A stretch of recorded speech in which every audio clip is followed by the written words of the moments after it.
કચ્છ અંજારમાં આજે એબીવીપી દ્વારા જીસીએએસ પોર્ટલની ખામીઓ મુદ્દે મુખ્યમંત્રીને આવેદનપત્ર પાઠવવામાં આવ્યું.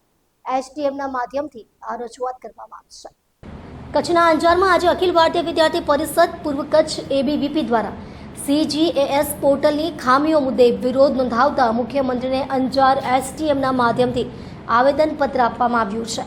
એબીવીપીએ રજૂઆતમાં આક્ષેપ કર્યો છે કે Gujarat common admission service GCAS પોર્ટલમાં અનેક ટેકનિકલ ખામીઓ સામે આવી રહી છે. વારંવાર સર્વર ડાઉન થવાના કારણે વિદ્યાર્થીઓને રજિસ્ટ્રેશન અને એડમિશન પ્રક્રિયામાં ભારે મુશ્કેલીઓનો સામનો કરવો પડી રહ્યો છે. તે ઉપરાંત 300 રૂપિયાની રજિસ્ટ્રેશન ફી અને 33% રાઉન્ડ સુધી લંબાતી પ્રવેશ પ્રક્રિયા વિદ્યાર્થીઓ માટે તણાવજનક બની રહી છે. સૌથી મહત્વની વાત એ છે કે પ્રાઇવેટ યુનિવર્સિટીઓને આ પોર્ટલમાંથી બહાર રાખવામાં આવી છે, જેના કારણે વિદ્યાર્થીઓને અંતે મોંઘી પડી છે. સ્ટોરી ભરત ઠાકોર, કચ્છ. પરિષદ પૂર્વ કચ્છ દ્વારા અંજાર એસડીએમ શ્રીને એક આવેદનપત્ર આપવામાં આવેલું છે, જેનામાં જીકાસમાં જે ત્રુટિઓ છે, વિસંગતાઓ છે, તેને લઈને ખાસ કરીને જે સર્વર ક્રેશ થતું હોય છે, ક્રેક થતું હોય છે, જેના કારણે વિદ્યાર્થીઓને ખૂબ મુશ્કેલી પડે છે એડમિશન લેવામાં. અને બીજું કે ખાનગી યુનિવર્સિટીઓને જીકાસથી બાકાત રાખવામાં આવેલું છે, તો ખાનગી યુનિવર્સિટીને આનામાં સમાવેશ કરવામાં આવે અને કાં તો જીકાસને નાબૂદ કરવામાં આવે. એક યુનિવર્સિટી માટે કેમ સરકાર દ્વારા સોફ્ટ કોર્નર રાખવામાં આવે છે?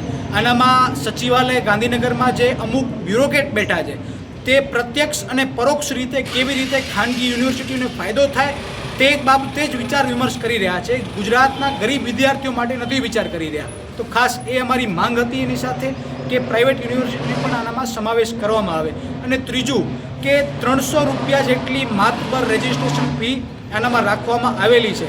આજે કોઈ ગરીબ મધ્યમ વર્ગનો વિદ્યાર્થી હોય, જેના માતા પિતા મજૂરી કરતા હોય, તેના માટે 300 રૂપિયા એક બહુ મોટી અમાઉન્ટ છે. તો જ્યારે શિક્ષણનો ક્ષેત્ર છે તેનામાં નોમિનલ શુલ્ક રહેવું જોઈએ. તો આ ખાસ 3 માંગને લઈ અને આજે એબીવીપી દ્વારા રજૂઆત કરવામાં આવેલી હતી. અને આખા ગુજરાતભરમાં એબીવીપી દ્વારા આ વિષયને લઈ અને કલેક્ટર અને એસડીએમના માધ્યમથી માનનીય મુખ્યમંત્રીશ્રીને આ રજૂઆત કરવામાં આવેલી છે. આ 3 વસ્તુઓને સુધારણા કરવામાં આવે અને કાં તો જીકાસ રદ કરી નાખવામાં આવે. આ મેઇન વિષય હતો.